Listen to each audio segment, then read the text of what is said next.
Well, welcome back and thank you for staying with News Sources. A quick reminder of our Twitter poll tonight, and we're asking you, will an Ababu Namwamba exit dent the opposition's chances of forming the next government? Will an Ababu Namwamba exit dent the opposition's chances of forming the next government? Do tweet us your comments, yes, starting with a yes or no at KTN News, at Sharon_Momanyi, and at Julie Masiga, and we shall sample your views at the end of the show.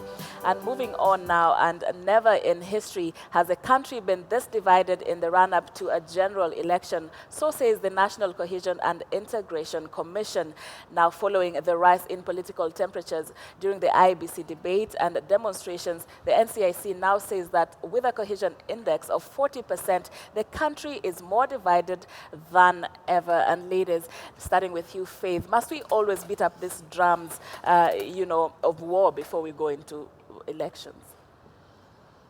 Sharon, it's actually very unfortunate that Kenya is experiencing what is being experienced at this point. The NCIC chair, Ole Kapara, was very clear that we are really shy to talk about the condition that we are in as a country. And I would say, with the whatever has been happening, the anti-IEBC riots, for the past 5 weeks or so, you cannot expect the country to be, you cannot say we are at peace. Yeah. So it's very unfortunate, especially that we're going into elections. Yeah, because we know what we experienced as a country in the 2007, 2008 elections, and we don't want to go there. Certainly, we don't want to go there. So we need to talk about it. We need to accept it as a country that we are not doing well. Right. Yeah. And the NCIC, they're saying that we are now more divided than ever in history. What do you think are some of the drivers of this division, which I believe is mostly on ethnic lines and regionally?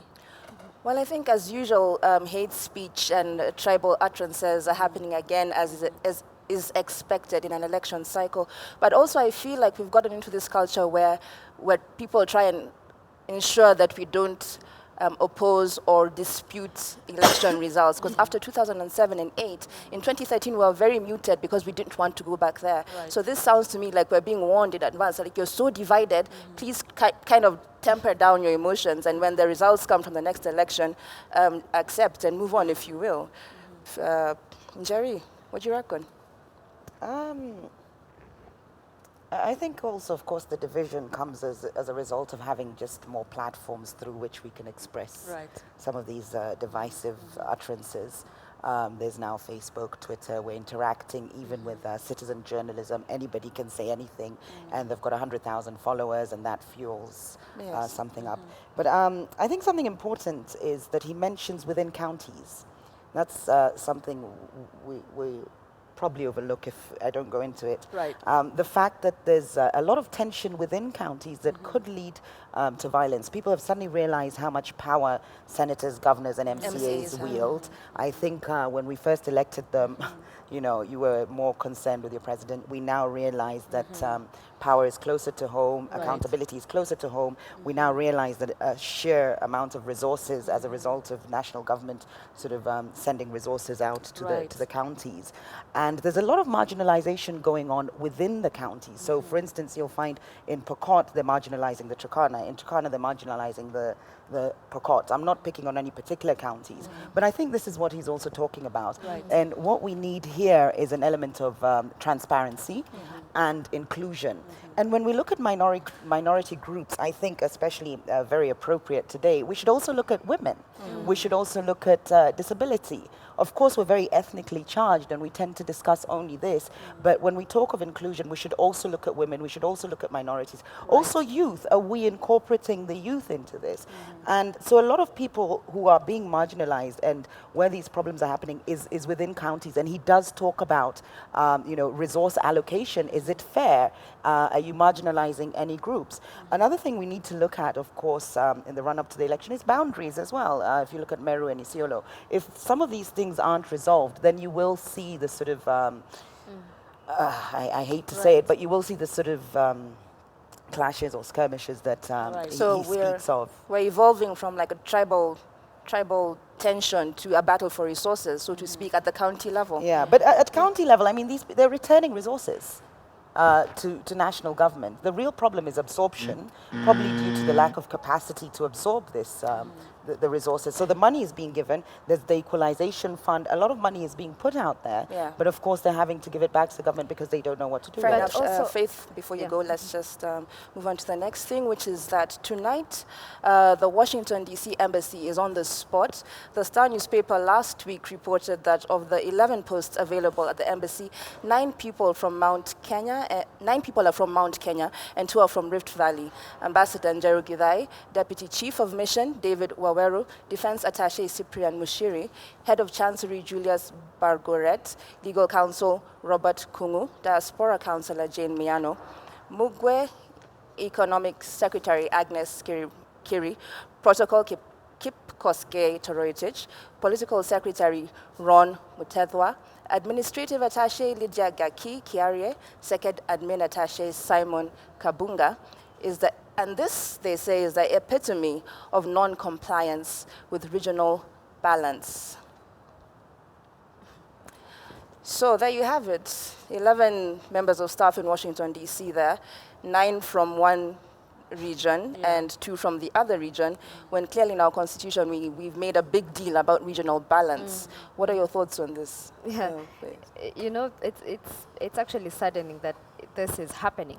I mean, think about it. Even in Kenya itself, we don't have regional balance. I remember some time back when I interviewed the PSC chair, Professor Margaret Kobi, and they had a report on how many Kenyans, you know, on tribal lines that work for government. It's actually shocking because you get in some ministry, we have maybe, you know, 50%, 60% are of a specific or a certain tribe, and 30% are of another tribe. So it's actually, it happens even in, you know, it's something that is happening in Kenya, and I don't know what we can do as a country to change that. Sharon, this perhaps is the tribal elephant in the room, Right. where we see things happening and most times we don't talk about it, and you feel if you mention it, you're kind of fanning the flames Right. of ethnicity, but it's actually something that is happening in our country, and I wonder how to roll back the Indeed, tide. and I think the first thing is that we must not bury our heads in the sand.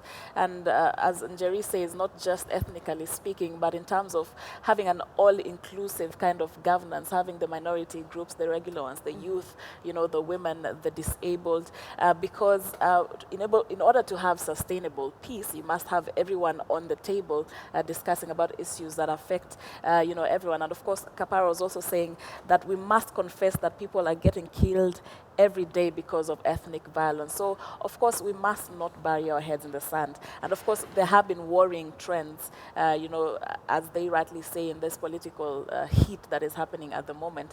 So the question is then, who? Because at the end of the day, maybe the leaders are the ones instigating this kind of division. But at the end of the day, it is the citizens who will, I'm the one who will come and, you know, raise a rungu over you. So Yes. it also comes back to us. Yeah, so the people have a responsibility as well as the leaders. Jerry, do you think that the government is doing enough to ensure that there is regional balance? Absolutely. I'd like to think the appointments in Washington are merit-based. Inclusion is a progressive, gradual sort of process. It's not something that will happen overnight. And I think so long as we are progressing towards inclusion, we're taking steps in the right direction. I'm not sure what the other embassies globally reflect in terms of inclusion. I think this has been quite specific in terms of wanting to report a certain things. I don't know what the balance, the regional balance is in the London office, in the Croatia office, in you know, the French office. I think Right. if we had these figures, then we'd be in a position to analyze. But it could just be coincidental. But I'd like to believe, and I believe that it is merit-based. All right. Let's move on to the next phase of this particular discussion. And a Kenyan-based software development and advocacy group says that hate speech is being used as a campaign tool in Kenya. Daudi Were, the CEO of Ushahidi, a crowd-sourced online platform developed in 2008 to track Kenya's post-election violence, says that most of the hate is being spewed online. He says that those spreading hate online are hiding behind pseudonyms and well-known individuals. Now, how do we crack the whip on online speech? This is unacceptable in Kenya in 2016, 2017. This type of speech is unacceptable because the most dangerous thing that we're seeing is hate speech as a campaign tactic, saying that if you actually perpetrate hate speech, you get more votes. And we have to disprove that theory and not allow it to be a legitimate campaign tactic. Right, so most of the hate speech is actually, being propagated online. And this discussion has always been on the borderline of at which point is freedom of speech, overlapping with responsibility, Faith. Yeah, of course we've seen very many incidences of, people perpetrating hate speech online, on social media, on Twitter, on Facebook. And now that we have freedom of speech, it's very easy for someone, to come up with something or even perpetrate hate speech online. But the fact that we have commissions, that constitutional commissions that are tasked with, watching what is happening, whether it's online or even if not online, in public, as even politicians, they should take care of such issues. Like the NCIC has come out very strongly to, to tackle that such issues. The Office of the Inspector General of Police as well. So it's very critical that we address these issues, running up to the elections, so that we don't have problems next year. Jerry, your thoughts on how we crack the whip on this online hate speech? I think it's also reflective of the mood, which could come from a different number of sources. So people are expressing themselves. So it's a matter of sort of building a national agenda, I think. It's the hate speech is an expression of what's happening, perhaps internally and then collectively as a society. So I think what's important is that we're deliberative about statehood and unity. And maybe we need to embark on programs that can promote that. I think this is simply just an expression of the problem. It's symptomatic. It's not the actual problem. The actual problem. And I think we should evolve as a society to a place where we can disagree and not have to fight about it physically. Right. I think that's where the rest of the world is going, with Donald Trump saying all sorts of strange things in the US and people agreeing with him and saying strange things as well. And the Democrats in a contest of sorts, but still being able to have some sort of cohesion in their country despite sharply agreeing on the issues. But it seems back at home, we take it too personal, perhaps, Faith. Yeah. We take some issues personal, and I think leaders actually should be on the front line, of talking to people, especially elective leaders. I heard Moses Kuria yesterday saying Kenyans are really foolish, to fight over politicians. It's worrying. And when you go to the public, you hear the same leaders, perpetrating hate speech. So I think also leaders, especially elective leaders, should play their role as, as leaders to champion peace messages and such. That's very true, Faith.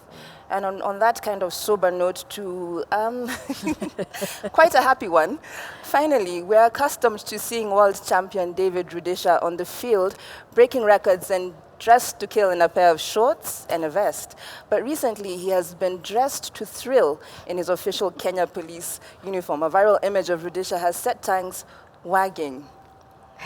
Rudisha in uniform. It's very interesting. Looking very dapper. Yeah. I must say he's much more slender than your average policeman. And his face doesn't look like, I don't know. It doesn't look like Rudisha. Just yeah, the other one is in his uniform. But he looks really nice. Well, I'll just come straight out and say I didn't know he was a police officer. Does he actually, because you'd think when you're, a champion like that, Jerry, you're conspicuously silent don't about this need to. particular topic. No, I've got a soft spot for men in uniform. All right. All right. No, but having said that, I think it's a good message. Yeah. It's something quite sort of encouraging that you can serve your country in two different ways, you know, as a champion and as a protector And as a of the people. policeman, yes, it's actually Yeah. quite inspiring. Yeah, very. Right. Okay, so just to remind you, our Twitter poll tonight was would an Babu Namwamba exit dent the opposition's chances of forming the next government? And just to sample some of your views here, now 18% said that yes, it was very important. Actually, the question that you have responded to is how important is Babu Namwamba to national politics? Just a paraphrasing of what we have been asking you. And 18% say very important, 15% say slightly important, 27% say totally irrelevant, and 40%, the majority, says who cares? Well, the All right. party clearly does. They've come up with all sorts of rebuttals and press All right. conferences. Well, thank you so much, ladies. It was really a privilege to have you here tonight. Thank you. Thank you so much for making time. And of course, this and every Wednesday, we shall be having an all-female panel just discussing current affairs and topical issues. It has debuted tonight. So every Wednesday, expect to see this kind of panels on the show. Thank you so much for watching. I'm Sharon Momanyi. Do enjoy the rest of your viewing.